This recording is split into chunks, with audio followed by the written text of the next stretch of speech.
देखिए आपके सामने नीति निर्देशक तत्वों का एक छोटा सा चैप्टर है, बहुत ही छोटा चैप्टर है, वैसे बड़ा है, लेकिन यहाँ वीडियो नोट में केवल मैंने आपको इंपोर्टेंट जो क्वेश्चन है एग्जाम की दृष्टि से, जो वेरी मोस्ट क्वेश्चन है, केवल वही बताए हैं।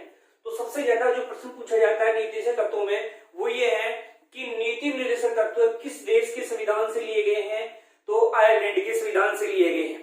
हो सकता है एग्जाम हो सकता है वहां आयरिश लिखा हुआ मिल जाए, क्या लिखा हुआ मिल सकता है? आयरिश भी लिखा हुआ मिल सकता है। जैसे आईबी की एग्जाम जो थी उसमें आयरिश लिखा हुआ गया था, तो एक ही बात है, चाहे आयरलैंड आ जाए चाहे आयरिश लिखा हुआ जाए, एक ही बात है।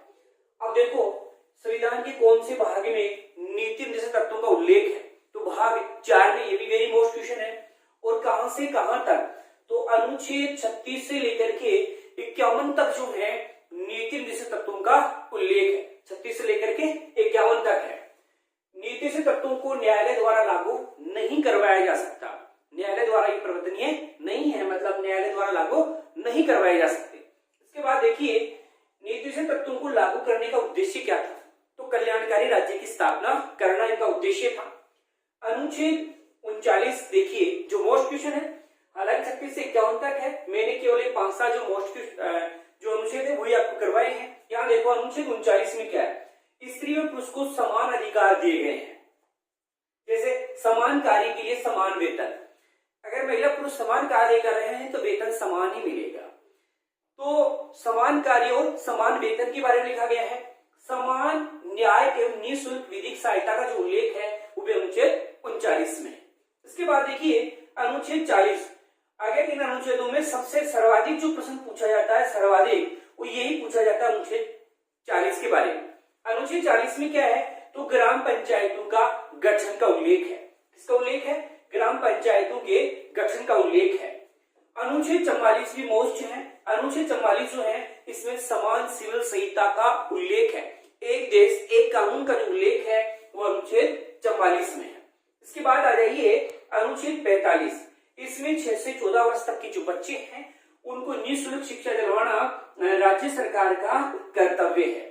जो 6 से 14 वर्ष तक के बच्चे हैं इनको निःशुल्क शिक्षा मुहैया करवाना राज्य सरकार का क्या है? कर्तव्य है। अनुच्छेद 45 के बाद देखिए 47 में है और वो है लोक स्वास्थ्य। लोक स्वास्थ्य, पोषण और जीवन स्तर, मतलब राज्य सरकार का कर्तव्य है कि लोगों के स्वास्थ्य में और पोषण जीवन स्तर को ऊंचा करे। जिससे आपने देखा होगा निःशुल्क दवा योजना वगैरह है वो इस अनुच्छेद के तहत लागू की गई है।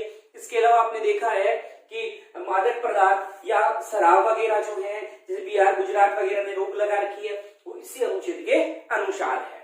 फिर है अनुच्छेद 48 है, इसमें है पर्यावरण संरक्षण, वन एवं वन्य जीवों का संरक्षण है। जैसे गो हत्या पर जो रोक लगी है, गो हत्या पर रोक, वो गो हत्या पर रोक जो लगाई गई है वो इसी अनुच्छेद के तहत लगाई गई है, मतलब अनुच्छेद 48 के तहत। फिर अनुच्छेद 49 है, ऐतिहासिक स्मारक स्थल वगैरह जो है उनका संरक्षण वगैरह, जो भी ऐतिहासिक स्मारक वगैरह है उनका संरक्षण जो किया गया है राष्ट्रीय स्तर का, जो घोषित किया गया अनुच्छेद 49 के तहत।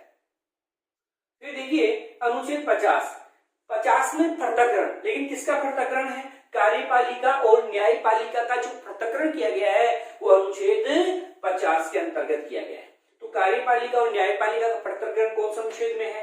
तो 50 के तहत है। अनुच्छेद 51 देखिए विदेश नीति और विश्व शांति का उल्लेख, वेरी मोस्ट अनुच्छेद होता है ये भी। विदेश नीति और विश्व शांति का जो उल्लेख है वो कौन से अनुच्छेद में है? तो अनुच्छेद 51 में है। और 51 कह देखिए तो मूल कर्तव्यों का जो उल्लेख है वो 51 क में है। अलग से अपन मूल कर्तव्य है उनके बारे में पढ़ेंगे। तो यहाँ अनुच्छेद 51 क्या है, उसमें किसका उल्लेख है? तो मूल कर्तव्यों का। तो ये एक छोटा सा टॉपिक था आपका।